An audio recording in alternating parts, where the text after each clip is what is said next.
360।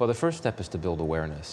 It's impossible for people to change their water usage methods. It's impossible for them to conserve more if they don't know that there's a problem to start with. That's the first step. Secondly, the government needs to take ownership of this problem. The government is aware of the water problem. It acknowledges it. It talks about it. But it doesn't really do anything on major levels. So it needs to assert it as a major priority. And finally, the government needs to undertake policies that incentivize Pakistanis to use water more judiciously. So that could involve subsidizing more water-saving irrigation techniques, like drip irrigation. It could involve subsidizing less water-intensive crops. There's a lot of production of sugar, which uses a lot of water.